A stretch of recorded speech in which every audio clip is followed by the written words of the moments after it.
Welcome to the broadcast. Brother Eric John Phelps today with Brother George Widger on this beautiful October 20th, 2023, which is a Friday. And we thank the Lord that we are still able to make broadcasts and that we can post them up and that you can listen to them. And hopefully they will be edifying to you as you seek to do the Lord's will according to his word, the AV 1611 Reformation English Bible in its present edition of 1769. So, Brother George, welcome to the broadcast. Well, thank you, Brother Eric. It's always a pleasure to be on with you. Always a pleasure to have you. So what do you have for us and our listeners today, young man? Well, it's interesting you say in your introduction, you're talking about the present edition we have is from 1769. Well, actually, that's going to come to play after I share my scripture verse. Okay. That could very well come to play, which is Numbers 23, verse 22. Numbers 23, verse 22, which says, God brought them out of Egypt. He hath, as it were, the strength of a unicorn. Okay, so gee, that seems odd because, what's a unicorn? Oh, I know, that's like one of these magical, mythical horses with a horn sticking out of the middle of his head. Oh, okay. So the translators of the 1611 authorized versions also believe in fairies and pixies and leprechauns and leprechauns and things like that. And do they believe in magic wands and all that sort of nonsense? And well, unicorns has been just something like 9 times in the Old Testament. And this is one of the arguments the anti-King James crowd will use to try to impugn it, saying, the King James is a lousy translation. Well, it just shows how ignorant and untaught they are in both language and the history of the translation. They're betraying their ignorance and stupidity. Go ahead. Oh, okay. So, talk about unicorns. So, are they? So if you can't trust the King James, and Numbers 23, verse 22, where else can you? What other mistakes have? Well, you can. It's not a mistake. Those learned 47 godly men that did the Old Testament translation were 3 separate committees in England. One was in Oxford, one was Cambridge, one was Westminster, and it was open to the public, and there was nothing done in secret. And so these most brilliant of Hebraicists at the time, the most brilliant in the world, decided to translate the underlying Hebrew word for unicorn. And in those days, they understood a unicorn was a wild bull. But rather than say wild bull, they thought unicorn had a better prose sounding to it, but that's what it meant. So there's nothing about fairies and goblins and magic wands there. Only an idiot would say something like that, full of himself and full of pride. He needs to read whoever it is that's saying this needs to read a book called The Translators Revisited. And then the other great work concerning the King James was written by that Adventist. What was his name? Our Authorized Bible Vindicated by Wilkinson. They need to read that. But you see, that means they have to do a little work. And they have to do a little reading. And they don't want to do that. They want to go to the web and find what somebody says, and then they're going to start repeating it like a parrot. But they don't do any study, they don't do any reading, and so they're full of themselves. And then they're going to go off on a translation that's not even based on the same Hebrew text and Greek text. So they're utter hypocrites.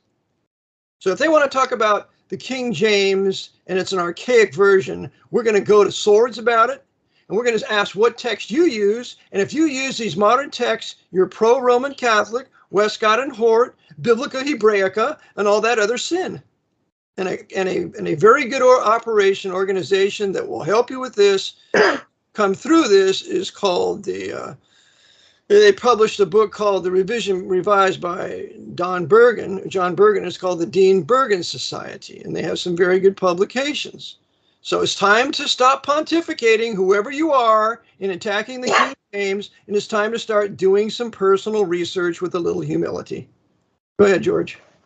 Okay, so something you were we talked about, I guess, on Monday was we need to discuss Pope Pius XII. And yes, I intend to get to him in just a moment. However, there are a few other items I need to bring up before I get to him, the main course, if you will. And they for the most part, are more having to deal with bread and circuses, sports and entertainment. But this is an important, well, it's not an important part of our culture. It seems to be an important part of our culture because the Jesuits realized they need to give us ceaseless entertainment, sports, movies, whatever. You're getting away from your microphone, George. You're becoming quiet, so try to stay close to your microphone, okay? Please. Okay. Sorry about that. Okay. So the Jesuits realized they need to give us bread and circuses, otherwise the peasants will revolt. So to that end, I just read this morning because it just, I'm 3 hours behind you. And one of the local baseball teams, the San Francisco Giants, I guess they fired their manager and they're looking for a new one. So one of the leading candidates whom they're talking to is one of the coaches, a lady by the name of Melissa Nacken, Nakken. She's 33 years old. She was born in Woodland, California, and went to Woodland High School. And she got her undergrad degree from California State University, Sacramento, Sac State. However, is she white or is she black? She's white. So we're gonna have a white woman coaching the San Francisco Giants. Well, she's interviewing for the position. Now, here's the punchline. She got her master's degree from University of San Francisco, which is Jesuit. Yep. She got that back. Then I'm sure the Jesuits will be advising her when they appoint this white feminazi to be the head of the San Francisco Giants coaching firm. Okay, so do you mind if I address that? So this would be the first time a woman has been a manager of a professional sports team in North America. So this is the further, okay, I don't mean to pontificate here, if I can use that expression, but maybe I've been listening to you too long or been associating with you too long. Well, so this is they do actually hire her. That means you'll have a woman telling men what to do. That's right, walking around the locker room and checking them out and be real great. You know what I say? I say make them all women. Put all the women the head of all the clubs. In fact, just inspire all the men, the sports players, and make all women sports players. Let's just have a total feminization, womanization of all the sports, because I couldn't really care about it anyway. Sports is just a waste of time, professional sports, but let's just have as many feminists and homosexuals and lesbians as possible. And that means progress. Aren't we so happy that there's going to be a woman that's the head of the San Francisco Giants? That's just wonderful. We ought to all rejoice. Makes me sick.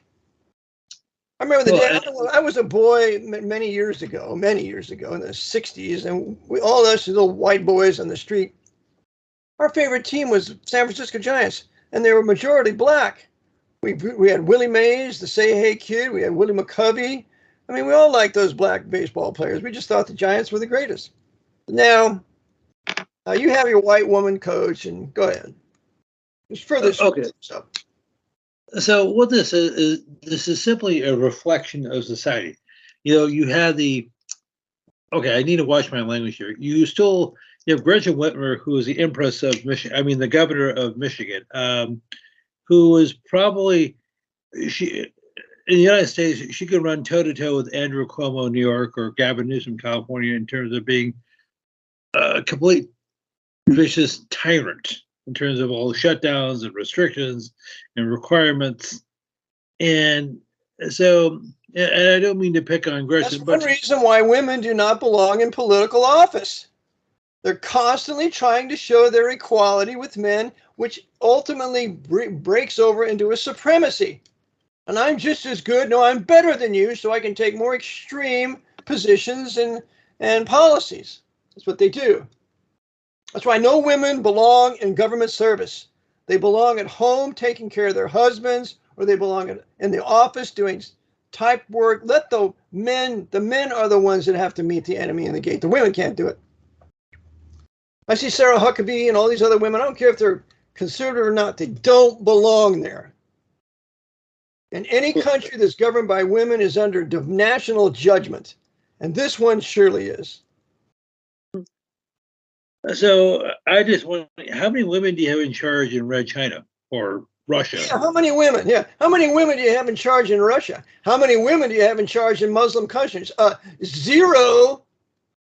And that shows their cultural supremacy over us, over this feminized, woman-dominated culture.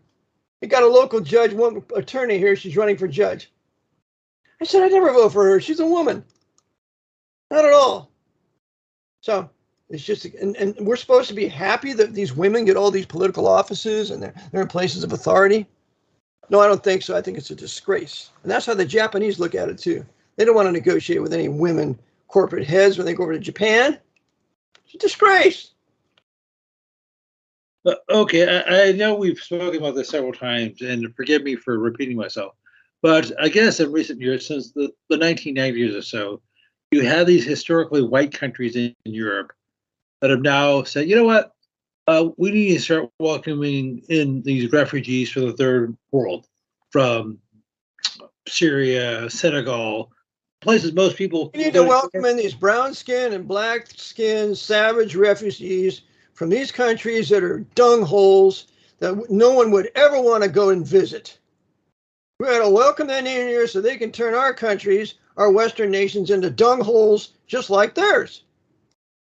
Because that's what they produce. It's in the genes. Okay, so you have these countries in Europe, Sweden, Norway, Denmark, Germany, the UK, France, and so forth, that were white, prosperous, safe, clean, modern, and you invite endless numbers of these people from Africa, the Middle East, because they're refugees, and they may legitimately... Not too bad. They created a hellhole in their countries. You can live in it. Don't come here.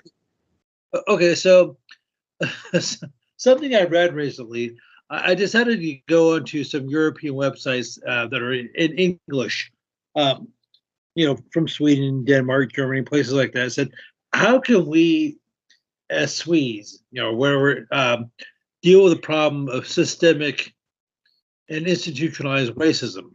How can we be more accommodating to people who aren't like us? Only a socialist, communist, brainwashed individual from these socialist, communist universities would ever say anything like that. Okay. How about saying, what can we do to preserve our wonderful white Protestant culture and our wonderful architecture and our wonderful law and our wonderful white language and our wonderful history? What can we do to preserve that? Oh, no, that's racism and that's hatred for the blacks and for the Arabs. That's all propaganda to destroy white nations.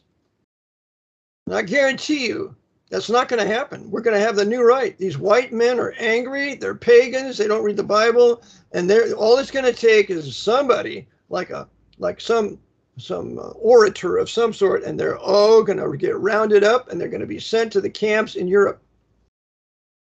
Yep, that's what's coming. God is not going to allow the white race to be bred out of existence. It's not happening.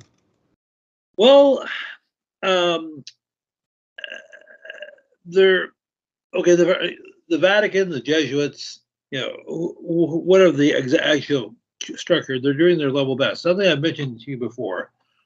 Right now, in Germany, which has a population of about 85 million people, roughly 1/4, or about 21 million, are non-ethnic Germans. They're from the Middle East, they're from Africa, and the current projections are, in that country, by the year 2050, Germans are supposed to become an ethnic minority in their own country. Sorry, is there something wrong? If things go like they are, George, but I guarantee you, the Germans, I know those people, I know their race, I know their history. They're going to take so much of this, and then they're going to say it's over. And then they're going to execute these traitors that have done this to them. And then they're going to go after these invaders in their countries. It's not going to continue. I guarantee it. You watch. That will create a backlash all throughout Europe. Germany did it. We're going to do it in France. France did it. We're going to do it here in Switzerland. We're going to do it here. Well, not Switzerland. They don't let anybody in. Sweden, we're going to do it here. And it's going to be a domino effect. And all these savages that have come into Europe, that have taken turns raping these white women and bastardizing the race and knifing the white men after the governments disarmed the white men so the white men can't own guns to shoot the bastards, it's going to go ballistic. What's coming? It has to. That's the history of the white race. They'll take so much, and then it is hunting time. And they'll have some political leader that'll lead it. Unfortunately, it'll be for the benefit of the Vatican, because these hunters will also be anti-Protestant and anti-Jew. So you anticipate a Donald Trump type figure arising in several European countries, somebody Yes, like sir. like a Victor Orban? Yes, sir. That's what The Beast Reawakens says by Martin Lee. It's going into a quasi-fascism with some sort of leader or leaders. They're not going to call it fascism, but that's what it'll be. Why do you think that Vatican saved the whole fascist SS with the Vatican rat lines and the Odysee file and so on? Why do you think they saved them? So they could bring them to power at a later date. They even have a movie on this with what's his name, Harrison Ford in Russia, where this new European right arises and tries to foment war between Russia and the United States. But it's coming. It's coming. But you mentioned Harrison Ford. A couple weeks ago, I got a request from one of your listeners to talk about the whole Star Wars series. I wasn't going to talk about that, but I'll just make a peripheral reference to it. Now, I know we've spoken about Harrison Ford before. He's 81 years old. He was born on July the 16th, 1942 in Chicago. Now, he has the correct background. Now, he's a known Freemason. He's Irish Catholic on his dad's side, Ford, but he's Russian Jewish on his mom's side. Mm-hmm. And he's played several roles over the years. Arguably, his most famous one is of Han Solo in the Star Wars series. He's done other parts such as Indiana Jones. But so I'll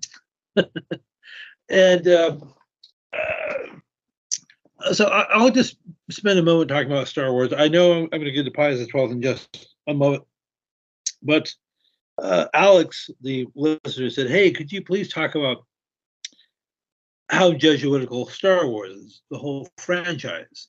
Oh. Well, Alex, asked about that. Alex, yeah, good. Yes, well, so I mentioned the background of Harrison Ford. He's Catholic and Jewish. Mark Hamill, who played Luke Skywalker, is Catholic. Carrie Fisher, who played Princess Leia, was Jewish. James Earl Jones, who did the voice of Darth Vader, is a Black Catholic. Oh, James Earl Jones is a Catholic? I didn't know that. Okay, it's just like the Klan said, just like the Ku Klux Klan said in 1928, this country is going to be dominated by Catholics, Blacks, and Jews. And that is even brought out by Guy Bannister playing the part, the Jew playing the part of Guy Bannister in JFK. You get the Catholics and you give the niggers the vote, and then you give the Jews. This is the lines that's in the movie now. Well, that's typical Klan lines. And unfortunately, that's exactly how it is. The Blacks, the Catholics, and the Jews are in the forefront of entertainment and politics of this country. And there's no place for a white man who's happened to be a Protestant or a Baptist who believes the Bible. No place for us. Well, and you have George Lucas, who created the franchise. And by the way, the Star Wars is a ripoff of an earlier several other films, one of which was a 1950s World War II film called The Dam Busters, but that's another conversation altogether. Now, George Lucas's current wife is a Black woman named Melody Hobson. She went to St. Ignatius High School in Chicago. So, like you see, he's following the party line. Make sure you marry a Black woman, because we're not racist if we marry out of our race. Isn't that something? Well, you see, the thing is, okay, Lucas is a bit of a hypocrite. I believe this is his second marriage, and he has children with his white wife. Well, that sounds like he's racist and prejudiced to have a white wife. A white man having a white wife, that's racism and prejudice. So we got to keep throwing this back in their face, George. That's the only thing they respect. Go ahead. Okay. So the whole franchise has been Masonic from the very beginning. The whole idea of space travel. We spoke on Monday about how the actor Mark Goddard died over the weekend, and he was on the original Lost in Space. So they've been. Oh, okay. So during the 1960s, you had a couple of U.S. TV shows, Lost in Space and Star Trek, which basically pumped up this whole space travel, aliens, not nonsense. This was just, in my opinion, that's right. Total nonsense. Okay, this is to prime people, to condition people to accepting the moon landing. Now, correct. And you had movies like Plan 9 from Outer Space, and things like that. Forbidden Planet, but those are considered, for the most part, to be cheesy comedies, and nobody took them seriously. But at least Star Trek was meant to be taken seriously. Now, Lost in Space was originally serious, but it basically degenerated into a comedy. But that's another subject altogether. So, yeah, we can talk about more about bread and circuses. If I could just mention one or two other things. I guess last week, actor Burt Young died. He was probably best known as Rocky's brother-in-law in the Rocky franchise. His birth name was Gerald DeVito. So he was Italian Roman Catholic. I just thought I'd mention that. Also, a couple weeks ago, you were saying? Further validates what we're saying, that Hollywood is full of Italian Roman Catholics and Irish Roman Catholics. Okay. Sylvester Stallone, DeVito, Danny DeVito, Joe Pesci, loaded with them. Because the Jesuits run Hollywood. So they're going to create the supremacy of their own people there and expect all of us to watch their movies and believe their news. Well, you see, I was going to talk about Rocky. Okay, I like the first Rocky film. It was a bit of a cliche. It's like a throwback to the 1930s. But it was an uplifting film, and Sylvester Stallone wanted to make his character, Rocky Stallone, to be empathetic, because when it came out in 1976, almost everything was completely depressing. Everything, America had just lost the war. Okay, let me rephrase that. The Vatican decided to let America lose the war in Vietnam. That's right. So everything. The Assassinations Committee in 1976, where one of the leaders of the committee, Richard Sprague, was relieved because he wanted to find out who the real culprits were. So they got rid of him. And then they shot Giancana with Bill O'Reilly was the last one to visit George de Mohrenschildt. Before George de Mohrenschildt shot himself, supposedly with a shotgun in the head. Bill O'Reilly was the last man to see him. So you have George de Mohrenschildt, the shotgun. You have Sam Giancana, who was involved in the Kennedy assassination, shot in the back of the head by one of his mafioso buddies. So you have deliberate suppression of evidence, so no one can come to the real conclusion of the assassination with the Assassinations Committee of 76, except there was a fourth shot. And there was a conspiracy, but that would never be proceeded. It would never be fully investigated. So everybody's depressed. Everybody knows the Kennedy assassination. They got away with murder. Now the Vietnam War is over, and now Nixon's removed from office, and we're going to have everything is depressing. That's right. And you have the drug trade flooding all across the country, thanks to the CIA and the DEA and the others. Go ahead. Okay, so Sylvester Stallone gave an interview, I believe, on BBC shortly after Rocky came out. And it was a fairly cheap film. It cost less than $1 million back then, which back then was inexpensive. And he said he wanted to make an uplifting film. It was like a rags to riches story where a second-rate fighter made it to the big time. So But they always stressed his being Italian. Yes. The Italian stallion. Always got to beat the drum that I'm an Italian, not an American, but an Italian. Okay. So I know we talked about Sylvester Stallone before, That was in '76 when Rocky 1 came out. I'm not sure how many sequels they've made, like 15 or 20. I guess they need exponents afterwards.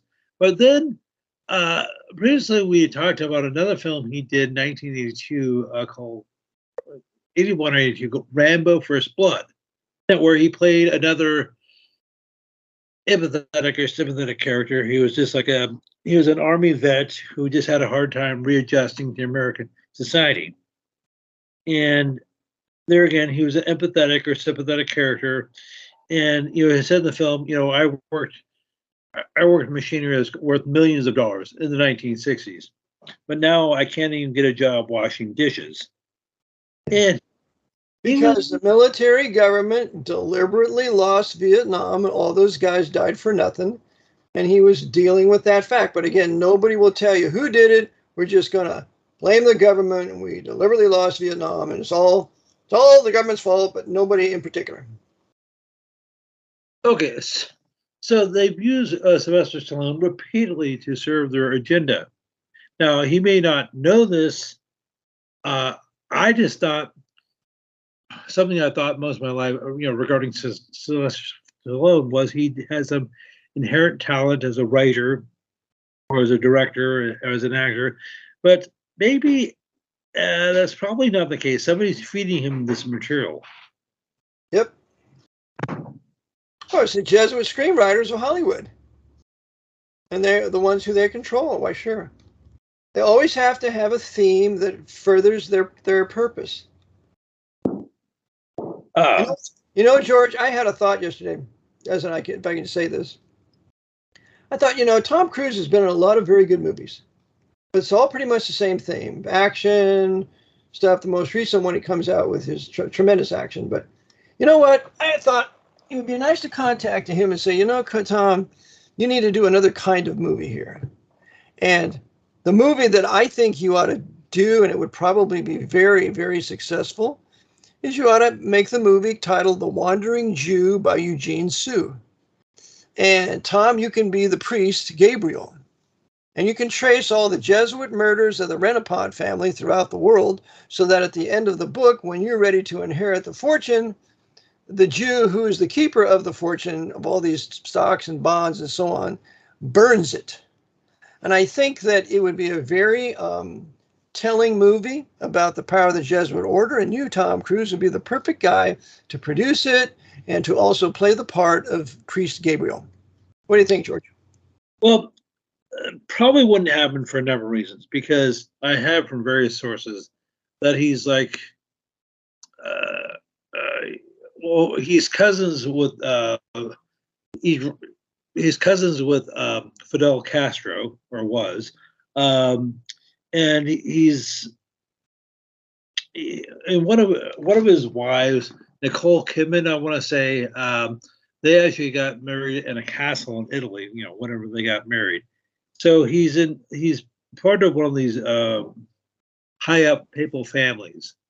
Yeah, well, I believe he's a Knight of Malta, and he's connected to the Aldobrandinis. Yes, thank you for the clarification. Yeah.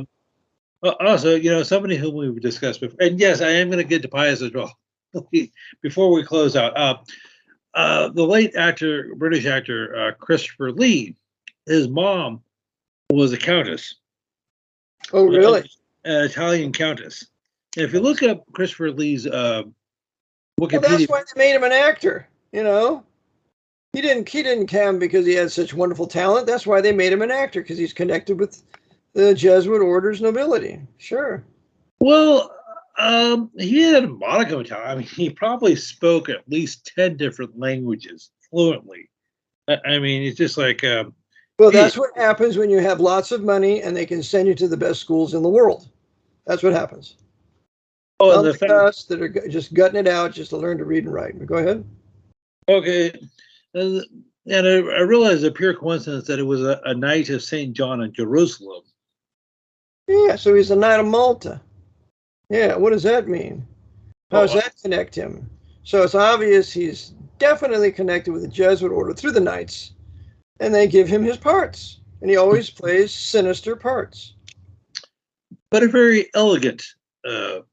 Yes, sir. Very elegant, no doubt. I mean, he was Dracula and various other things, but he looked so charming. Yeah. And inarticulate. So, Well, I believe that's how the devil is. I don't think the devil's a profane swearer. I think he's articulate, he's accomplished, he's thoughtful, he's pensive. And all these qualities are admirable, but of course he uses them for evil. Yes, and so as I said, he was Christopher Lee was a knight of St. John of Jerusalem, and he's involved with MI6. This actually, he was both in the Royal Air Force and the Finnish Army. I mean, I know we talked about this before, but he had sort of a strange background. So from 39 to 40, he lived for, so just for clarification, Christopher Lee lived from 1922 to 2015. I don't recall his dates, but so he was in his early 90s when he died. So from 39 to 45, he was in the service. 39 to 40, he was in the Finnish Army. From 1940 to 45, he was in the Royal Air Force. And he was involved with the with MI6. So I think he used MI6, those criminals run by the Jesuit order, working with the CIA. Mm-hmm. Yep. So his mom, as I said, her name was Carbini or something like that. So she's a countess. She was actually an opera singer. So that's how he probably got some of his talent from her. But as I said, he probably knew at least 10 different languages. And here I am. I can barely speak English. Yeah, but George, he was a millionaire. When you're a millionaire, you have all sorts of free time because you don't need to be concerned about paying your bills. You don't need to be concerned about working 8 hours a day. When you're a millionaire, you can be taught by tutors and have the access to the finest libraries and be sent to the finest finishing schools. Of course, that's how he is, and that's why we're not like that. Go ahead. Oh, okay. So I mentioned, okay, and I just want to mention one other piece of trivia. I guess also a couple earlier this month, Dick Butkus died. He played for the Chicago Bears in the NFL from 65 to 73. And he was of a Lithuanian Catholic background. Yeah. You remember Dick Butkus? I sure do. When I was following football then, we all thought Dick Butkus was the greatest linebacker in football. He was absolutely fearless. He never quit. He made all these tackles. Dick Butkus was a real linebacker, and all of us wanted to be like him. But there again, he had the appropriate background. That's right. And of course, after he got out of the NFL, he became an actor, comedian of sorts, and did beer commercials and things like that. And so, so his job was to entertain the masses. Right. Well, he entertained them when he played football, and then he went on to entertain them with commercials and things. But it's all entertainment. And I read Jim Brown's book, Out of Bounds. It's a very well-written book. He said, I was a professional gladiator for 9 years. That's what he said. And I thought, whoa, here he's going to tell the truth. And for the most part, he did. So the whole pro football thing is nothing but professional gladiatorship, but goes perfect hand in hand with the Holy Roman 14th Amendment American Empire. So everything's modeled after the Roman Empire, including the sports. Go ahead, George. Okay. Well, okay. So I thought I'd get to the feature presentation, if you will. I want to talk about Pope Pius XII, who was born Eugenio Bocelli. Now, I was going to talk about one of his contemporaries, Vladimir Ledakowski, but I'm going to have to hold off on that because there's just way too much information regarding him, and there's way too much information regarding Pius XII to cover adequately. So Pius XII lived from the 2nd of March, 1876 till October 9, 1958, and he served from Pope from his 63rd birthday, March 2nd, 1939, until his death, So according to the Catholic Church, he was the 260th Pope. Now, I repeat, that's according to the Catholic Church. Right. And they say he was the 259th successor to Simon Peter. Now, as I said, that's according to the Catholic Church. I'm not talking about according to real history here. History of the Bible. That's right. Very good. Okay. Now, so what during it, you could easily talk about Pius XII simply as Pius XII or his life as Eugenio Cardinal Bocelli, because you can he's involved with all sorts of skullduggery. But I'll just talk a moment about his pontificate, which, as I said, took place between 1939 and 1958, so 19 years. So it's interesting, he took office on his birthday, which is, I suppose, could have happened organically, or maybe the Jesuits decided to grease the wheels by getting rid of Pius XI. No, not making any accusations there. But sometimes the popes don't die quickly enough for the Jesuits. That's right. So they just help them along. It's like they used to say the Caesars, the Roman Caesar, the throne of the Caesars tempered with assassination. Well, it's the same way. It's the same way with the popes. The high Jesuits say, well, we've had enough of him, so we will get rid of him now. Okay, well, what do they say? The Jesuits love the papacy. Love the papacy so much they're more than willing to murder for it, even the popes. That's right, because they will control that empire through the pope of their making. And thanks to Vatican I, when they had him declared to be infallible when he speaks ex cathedra, that was all a Jesuit design. And so now that they could control the entire Vatican empire through one man, that one man had better do what they tell him to do. And so they always have the Pope's advisors is always a Jesuit curia. And the Pope must always have a Jesuit as a confessor. That's part of canon law. So that the Society of Jesus has complete and total control of the man that's running their empire. And there will be no deviation from it. And if so, we'll get rid of him like John Paul I. Yes, if John Paul I would rule for all of 33 days. 33 days, and he was given the poison cup. And the book that you want to read on this, written by a mafioso hitman in the Colombo family. The name of the book is When the Bullet Hits the Bone. And a very sinister individual poisoned him, and he was 60 when he wrote the book, and he had cancer, and he was hoping that this would make some brownie points for him at St. Peter's Gate. So he showed that he was the one involved in poisoning the Pope in 1977. Well, or was it 78? 78, pardon me. Yes. Oh, okay, so I'm not familiar with that. I have read David Yelp's In God's Name. Yes, that's another good one. In God's Name, where it goes into, well, he shows that it's the Freemasons who were the ones responsible for killing John Paul I. But he doesn't make the connection of the Freemasons to the Jesuits. That's the drawback of the book. But he does list many Freemasons involved, which is commendable. Okay, well, all right. I was going to talk about Yellow's book, but one of the things, a major element of that book and the whole assassination of John Paul, and I do say assassination, is the role of P2, a propaganda Dewey. And for those who don't know, this was a lodge in Italy, what basically was a who's who of post-war Italy.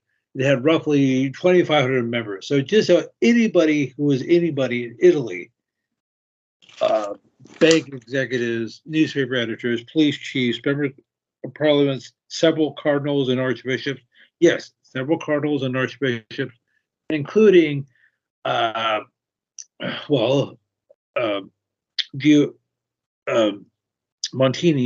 Cardinal Montini, the future Paul VI, Carol Wojtyla, the future John Paul II. So basically, everybody who ran Italy from, say, 1945 to, say, well into the 1970s was part of the P2. And this is something that virtually nobody knows. And this is a bit of an enigma because something you mentioned before is the Catholic has the open but false policy, but secret but true policy. Well, I thought the Catholic Church was at war with the Freemasons. They don't like them. Yeah, that's the open but false policy. Alberto Rivera said Pius XII was a Freemason. Oh, yes. As was John Paul II, Benedict XVI, and Francis. As a matter of fact, there's a famous photograph of, well, at the time he was known as Jorge Bergoglio, riding, I guess, the metro in Buenos Aires with a hidden hand. Well, I suppose it was chilly that day and he forgot his gloves. Yeah, well, he was involved with that other dictator down there that, he killed lots of people. Madero, Generalissimo Madero. Not Madero, it was the other guy that was in Argentina. Perón? No, it's another guy. He was connected with Opus Dei too, but it'll come to me. But anyway, there's Jorge was connected to him too. Well, speaking of which, between 1976 and 1983, Argentina went through what was called the Dirty War, which is redundant because aren't they all? And that was basically a CIA operation from stem to stern, which is something people don't. And during that conflict, at least 60,000 Argentinians died. It was probably at least twice that. They're essentially murdered. And it was run by basically what were known as the two Jorges, Generalissimo Madero and Archbishop Bergoglio. Now, Madero was tried and convicted and sentenced to life in prison. He should have been shot for war crimes, but nothing happened to Bergoglio, who was now Francis. Pope Francis. But that's what do you expect? Well, who runs Argentina? Is it the Jews? Yeah, it must be the Jews who run Argentina. The Jews, well, sure, it's got to be the Jews because Juan Perón was a Jew, right? Exactly. We'll make Juan Perón a Jew and anybody else a Jew. We'll just conjure that. We'll make Joseph Stalin a Jew. How about that? We'll just conjure up that lie.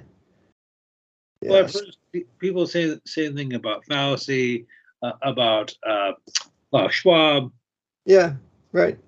Just call them all Jews so we can blame all the Jews when that's not the truth at all. Yeah. Yeah.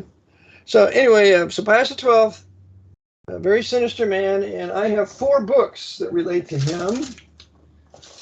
The first one is called La Popessa, the controversy biography of Sister Pascalina, the most powerful woman in Vatican history, by Paul I. Murphy. And it tells you that she saw Hitler giving a bag of gold to, or saw Cardinal Pacelli giving a bag of gold to Hitler and told him to go after the communists. That's right in this book right here, La Popessa. So the man who would become Pius XII would be good friends with Adolf Hitler. Another book that makes this connection is A Woman Rides the Beast by Dave Hunt. Very good book. Hitler said, I'm only pursuing the policies of the Catholic Church for the last 1,500 years, as he told Pius XII. And Pius XII used to send Hitler a birthday card every year. Yeah.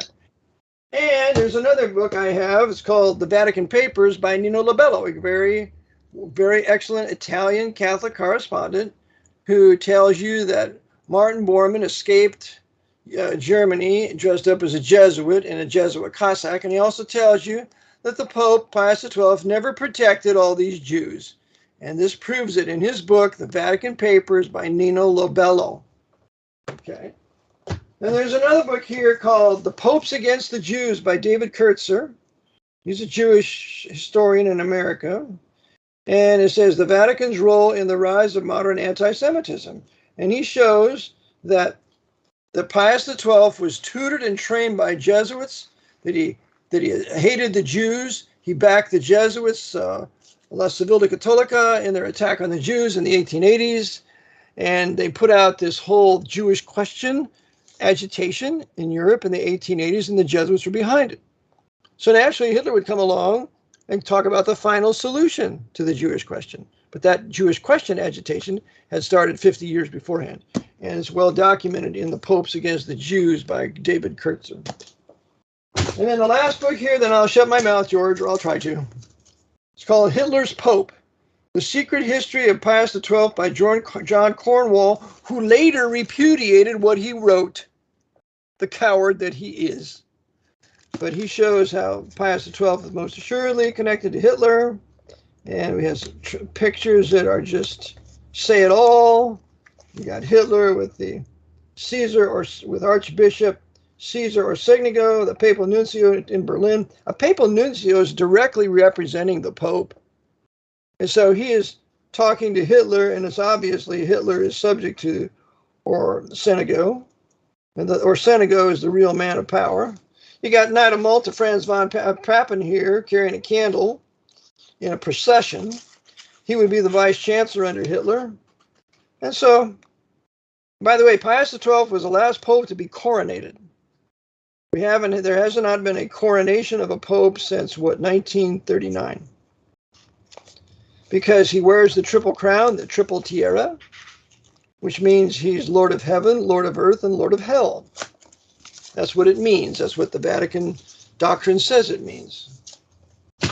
Anyway, those are some books that the listeners can get and get pretty well briefed on Pius XII. But he was a horrible, terrible, evil, wicked man. Had his concubine, the German nun, La Popessa, so he had plenty of sex whenever he wanted it. And he toured Europe during World War II with Francis Cardinal Spellman. He would go to see the Allied troops. Okay, so do you mind if I make a couple of responses? Please do. I'm sorry I didn't mean to interrupt, George. Okay, so his days of his pontificate were 1939 and 1958, as I said before. So what happened under his watch? Well, you basically had the conclusion of the Second 30 Years' War, pursuant to Council of Trent. You had the start of the Cold War in its blossoming. You had basically Europe, basically, for the most part, being divided into East and West. The Warsaw Pact in the East, the NATO, the North Atlantic Treaty Organization countries in the West. You had the division of Germany, East and West, and the division of Berlin, East and West. You also had under his watch. Keep those German people down. We got to beat them down. They can never become a nation again.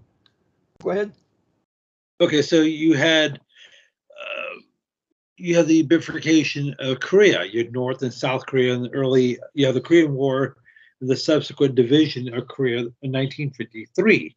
You had a couple of different wars in Southeast Asia. You had the French involvement in the 50s and 60s. I'm sorry, the 40s and 50s, and later in the United States. So then you had almost endless conflicts. This is according to Robert Francis Kennedy Jr., Bobby Jr. It says since the CIA was created in 1947, that's Catholics in Action, Catholic Invisible Army, Catholic Intelligence Agency, and Cocaine Importation Agency. The CIA has been involved. Hey, say that again, just for effect. Cocaine Importation Agency, Catholics in Actions. What's the other? Catholic Intelligence Agency and Catholic Invisible Army. Oh, yeah, that's good. Catholic Invisible Army. That's good. Okay, so they're Italian Catholic who's going to play a CIA officer in the Jesuit Hollywood movie called The Recruit. And that would be Roman Catholic Italian, Papal Knight Al Pacino. Okay. So this is according to Bob and Kennedy Jr. Since the CIA's inception, or current iterations since 1947, they're known as other things like the OSS.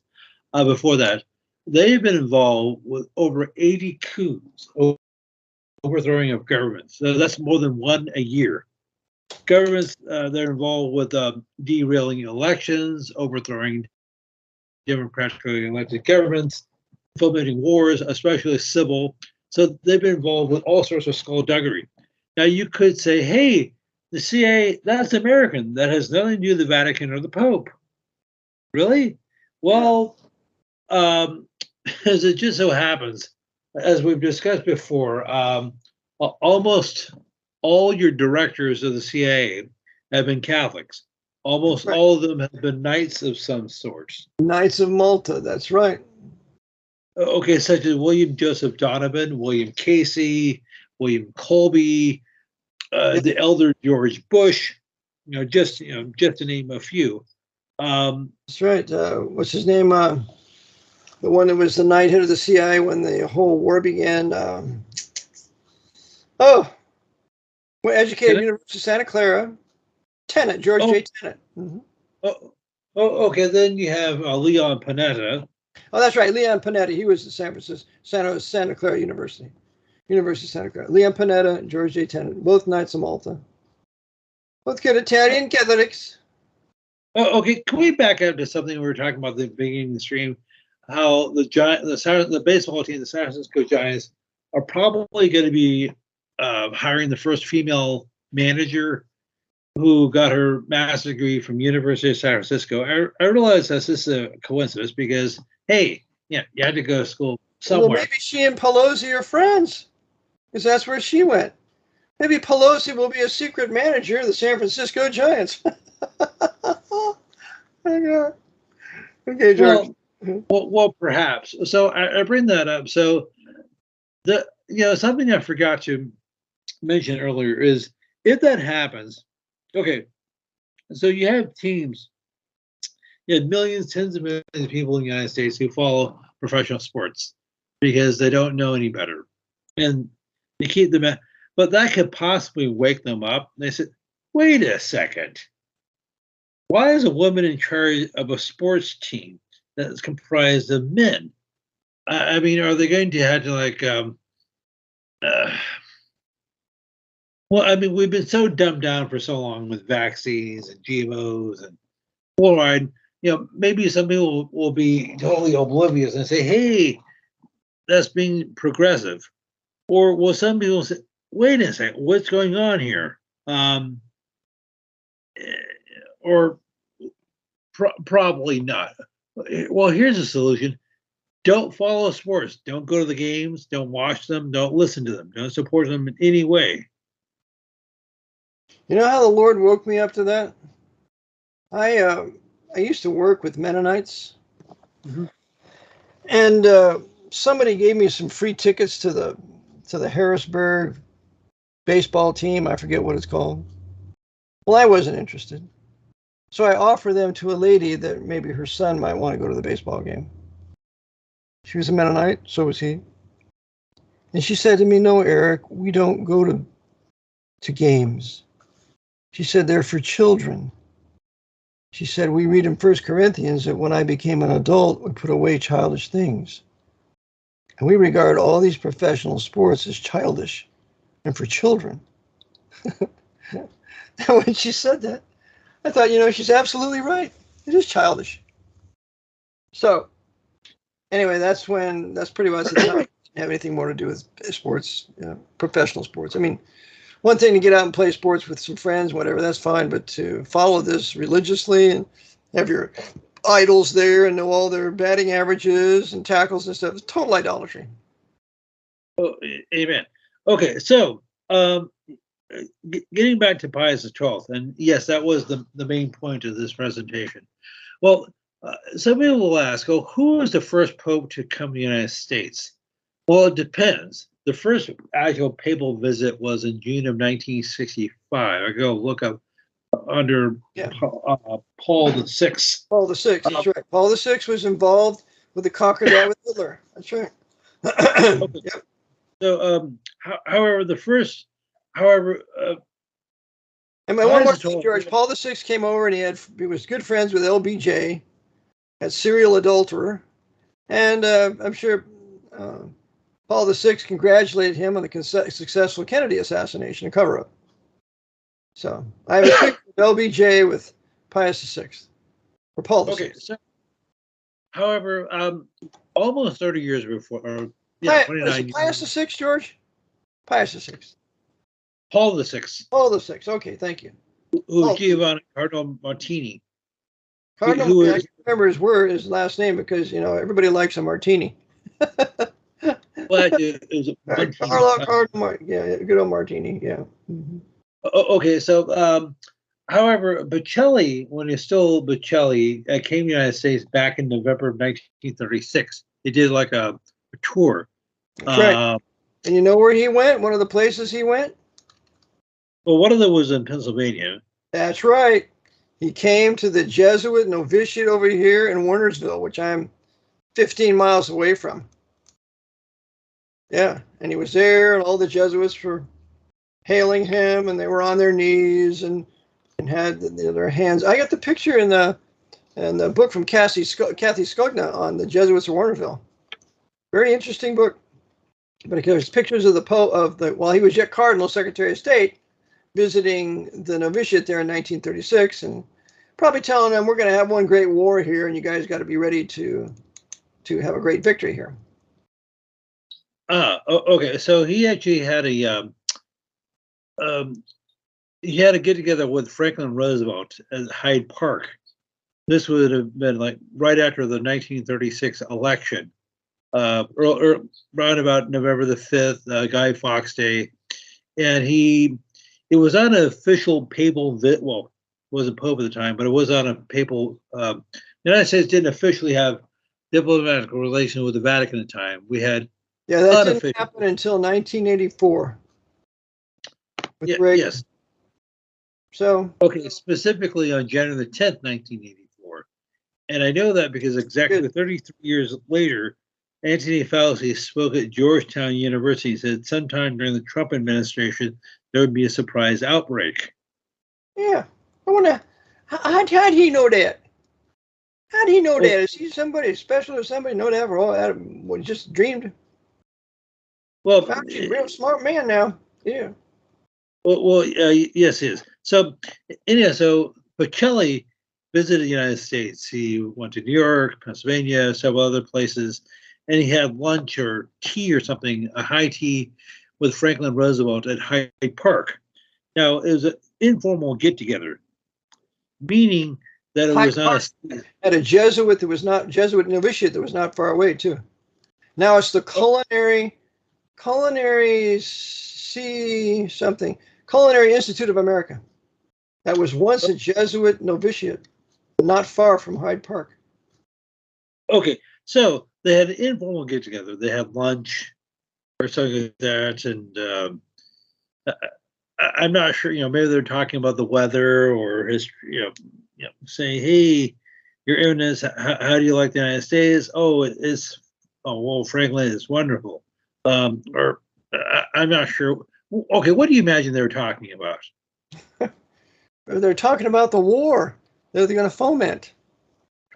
Okay, you ready to foment Pearl Harbor now, Franklin? Well, yes. By the way, how's your syphilis coming along here, Franklin? You keeping that under control? Well, I'm doing my best. So I'm sure that conversation included that. And so they were planning on Pearl Harbor, planning on the war taking place, planning on the 1939 when the Nazis would break into Poland, and sure. Mm-hmm. Okay, for public consumption, this would have been difficult because everybody knows that Franklin Roosevelt was a socialist, borderline communist. He was a communist, yeah. Okay, so high-level Freemason. 32nd degree Freemason. Mm-hmm. Okay, however, Bocelli / Pius XII had a reputation of being a staunch anti-communist. So was that simple? Open but false policy. If he was such a staunch anti-communist, why didn't he even talk to FDR?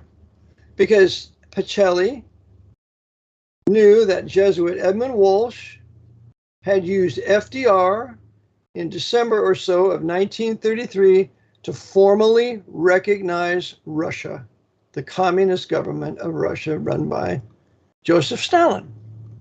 Now, if the Jesuits were really against communism, do you think Jesuit Edmund Walsh should be sitting next to FDR in the second floor in the White House while FDR is recognizing communist Red Russia and Stalin?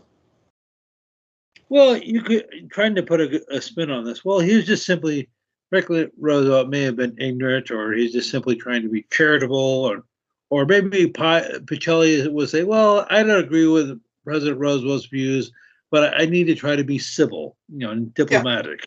Yeah. No, I tell you this, if communism was the great enemy of the papacy, FDR wouldn't have given 1 penny of lend-lease to the Bolsheviks in 1941 through Averill Harriman, that bonesman. Well, of course, there was last year or earlier this year, the United States has given Ukraine over $100 billion in aid. More correct to say the Pope's emergency war powers military government in Washington gave the Ukraine the money, because it's not us and it's not the United States. It's that military government, that bastard, that's in full power in Washington and does exactly what the Pope tells it to do. Okay, I beg your pardon. Thank you for the clarification. Okay, so the United States, the Vatican-controlled U.S. government, in less than 2 years, has given Ukraine over $100 billion in aid, allegedly. Well, they got to arm the Russians for the war. I saw a little news clip there where the Russians might just enter the war against Israel. So that would necessitate an American intervention. Okay, so but they're calling the second this what happened earlier this year, Lend-Lease 2. Oh, really? Okay. Yes, that was about a year ago. I could go look up the actual dates. Now for the listeners, because we've never been told anything, Lend-Lease was a $30 billion giveaway by FDR in the 1940s. He gave 11.2 or 3 to Stalin. He gave like 30 billion to, I forget how many billions he gave to Great Britain. And so it was a huge giveaway to these supposedly allied nations, because the USSR was in allied with America after it had been attacked by the Germans in Operation Barbarossa. And Great Britain was now having an ally of funds coming from America to help Great Britain stop the German Reich that Great Britain helped to bring to power, along with Washington helped to bring the power. So it was a complete and total giveaway, further destroying the white Anglo-Saxon Protestant middle class of America. And if you think of it, it helped to destroy the Vatican's enemy in Europe, the Eastern Orthodox, apostate Protestantism, even liberal Catholicism. That's right. Okay, because I know I brought this up a couple times in recent broadcasts, but we spoke about the sinking of the Wilhelm Gustloff on January 30th, 1945. Just as a quick reminder, it's hard to say, there were probably 11 or 12,000 people on the ship. It was probably filled with more than twice the capacity. So of that, probably close to 10,000 died. So almost all the people. So the huge. Can you imagine the rejoicing the Jesuits did when that went down? Oh, for the greater ad majorem Dei gloriam, for the greater glory of God. We got 10,000 of those damnable Germans at the bottom of the ocean. After all, they kicked us out of Germany from 1872 to 1917. So we're gonna get even with them. That's right. And those Lutheran Prussians, we're gonna end them. Yep. Okay, so please indulge me here for a moment. I'm going to engage in speculation. I don't have evidence of this. This is more of a gut feeling. And this would be almost impossible to verify. Now, as I mentioned, the Gustloff, she sank on January 30th, 1945. So you're talking almost 80 years ago. Now, I've seen video of it, and it was allegedly hit by a Russian sub, and it blew up. It blew in half immediately. So the submarine, the crew of the Russian sub must have been expert shots. So the ship blew in half, and it split in half. So it only had about enough lifeboats for roughly half the passengers. Which would have been maybe 5,000, but something like half of those were never deployed because they went down with the other half of the ship. So I have a gut feeling there are probably charges or explosives placed inside the Gustloff. No doubt, George, no doubt. I think we covered that, but Pius XII was in on all of that. Remember, the Jesuits have the most powerful intelligence community in the world because at the top, it's all centered in Gregorian University in Rome. And that's where all the intelligence apparatus dovetails, from NSA to CIA to FSB to Mossad to all dovetails in Gregorian University in Rome. So there's nothing that the Jesuits don't know that's pending or happening or proposed to be happening. Okay, so, and as I mentioned previously, between January and April of 1945, so basically the end of the war, there was something like over 10 German civilian vessels that were sunk, either by aircraft or subs. So basically, the Germans were open. It was open seasons on the Germans. That's right. So tens of thousands of them were murdered on sea, not to include those who died in the air raids at places like Dresden and Hamburg and places like that. And the non-military target of Dresden. That's right. Okay, then of course you're talking about at least hundreds of thousands more who'd be killed at a place like Rhineland Meadows. So it's just like, well, Rhineland Meadows. What's that, George? Okay, these are basically death camps. German. Okay, we talked about this before. Were they German POW camps? Were the Allies put them in there? Initially, they were POW camps. These are basically German soldiers, Wehrmacht, who were captured. Most of them weren't Nazis. They're conscripts. And they're sent to these camps to basically die, either starve to death or die of disease. I know they killed 2 million Germans after the war. Yes. From 1945 to 47, they killed 2 million civilian Germans. Okay, I know we've talked about this before, and forgive me for being pedantic, nitpicky, but okay. Very good word, George. Yeah. Okay, after the war, the official classification of the German soldiers changed. Since there was no longer a government in Berlin, their status changed from POW, prisoners of war, to enemy combatants.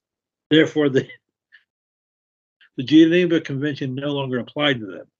They were simply at the mercy of their captors. Simply at the ravaging, raping, rapacious mercy of their Russian, American, and English and French captors. That's great. Yeah, exactly. So hey, we're 7 minutes over an hour, so we need to wrap this up. So if you have something you want to say about Pius, go ahead. Okay, so Pius XII had to be privy to all this. Now, he had been advised by his handlers, the Jesuits, and so forth. And of course, what this was doing was simply pursuant to the Council of Trent back in the 16th century, almost 500 years ago. And this is just simply part of the Counter-Reformation. Correct. Germany had to be punished for what she did, back in the 16th century as well as the 19th century. They had to punish the birthplace of Luther. They're going to make that East Germany, and they'll put it under Stalin. That's right. And today, when Luther, when he translated his stuff at Wartburg, translated the Bible there, it's all run by Roman Catholics. Nico told me that. It's Roman Catholics manning that whole big thing there in Wartburg Castle, not any Protestants. Okay, so I realize I didn't get into the substance of Pius XII. The fact that he was a diplomat before he became Pope. He was a nuncio in several different places, to Germany, to Prussia. I probably should cover that. He set up concordats there, concordat in Prussia, concordat in Bavaria. Mm-hmm. Yep. So he basically oversaw these things.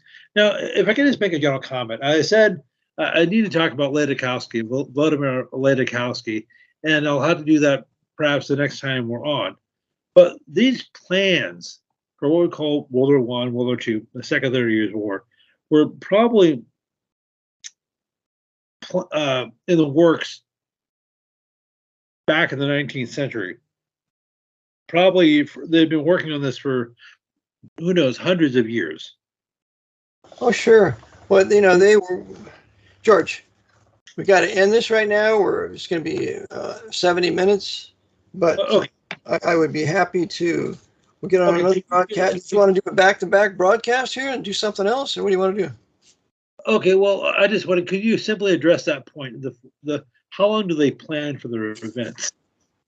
Probably like 50 to 100 years in the future.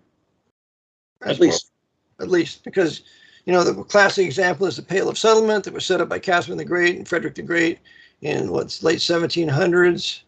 And in 150 years later, they'll eliminate it with Hitler and Stalin.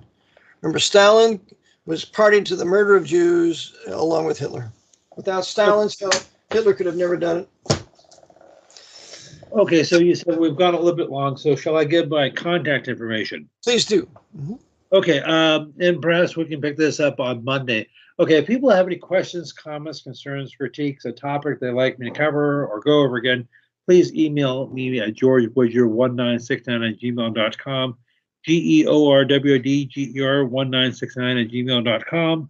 If they didn't get that, they can get it from you. And hopefully, God willing, this Monday, the 23rd or so, we can get together again.